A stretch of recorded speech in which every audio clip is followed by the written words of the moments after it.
আলহামদুলিল্লাহি ওয়া কাফা সালামুন আলা ইবাদিহিল্লাযিনা আসতাফা আম্মা বা'দ ফাআউযু বিল্লাহি মিনাশ শাইতানির রাজীম বিসমিল্লাহির রাহমানির রাহিম ক্বালা আল্লাহু তাআলা হাফিযু আলাস সালাওয়াতি ওয়াস সালাতিল উসতা ওয়া ক্বালা an-নাবিয়্যু সাল্লাল্লাহু আলাইহি ওয়াসাল্লাম বাইনার রাজুলি ওয়া বাইনাশ শিরকি ওয়াল কুফরি তারকুস সালাহ আও কামা ক্বালা আলাইহিস সালাতু ওয়াস সালাম।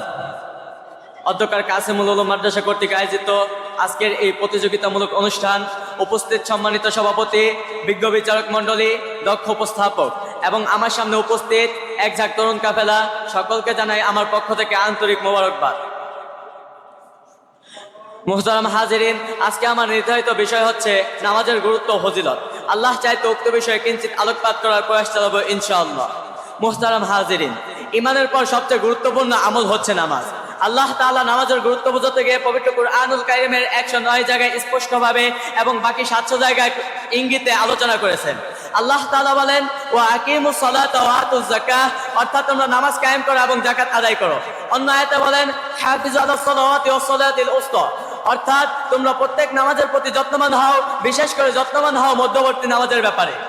মুহতারাম হাজিরিন, নামাজের গুরুত্ব সম্পর্কে নবী করিম সাল্লাল্লাহু আলাইহি ওয়াসাল্লাম বলেন, as-salatu imaruddin মান আকামাহা ফাকাদ আকামাদ-দ্বীন ওয়া মান তারাকাহা ফাকাদ হাদামাদ-দ্বীন, অর্থাৎ নামাজ হলো দ্বীনের স্তম্ভ। সুতরাং যে ব্যক্তি নামাজকে কায়েম করলো সে দ্বীনকে কায়েম করলো, আর যে ব্যক্তি নামাজকে ছেড়ে দিল সে দ্বীনকে ধ্বংস করলো। নাউজুবিল্লাহ।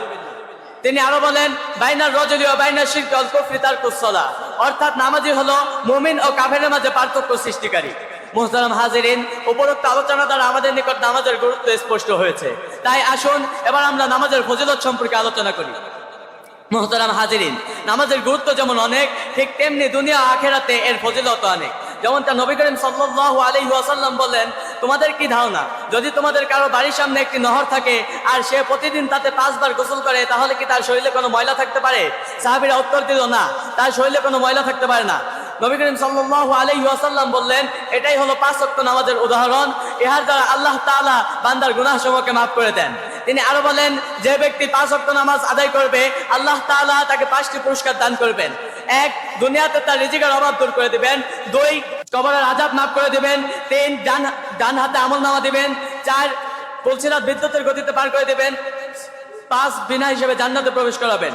মুহতারাম হাজিরিন, পরিশেষে আমি বলতে চাই, চাবি ছাড়া যেমন তালা খোলা অসম্ভব, ঠিক তেমনি ঠিক মতো নামাজ আদায় করা ছাড়া জান্নাতে প্রবেশ করা অসম্ভব। সুতরাং যারা বলে আমি নামাজ না পড়লে কি হবে, আমার ঈমান তো ঠিক আছে, আমি ওই সমস্ত ব্যক্তিদেরকে উদ্দেশ্য করে বলতে চাই যে ঈমান তোমাকে ফজরের নামাজে মসজিদ পর্যন্ত দিতে পারে না, যে ঈমান তোমাকে অশ্লীল কথা বা কাজ থেকে বিরত রাখতে পারে না, সে ঈমান তোমাকে আল্লাহর জান্নাত পর্যন্ত কিভাবে নিয়ে যাবে?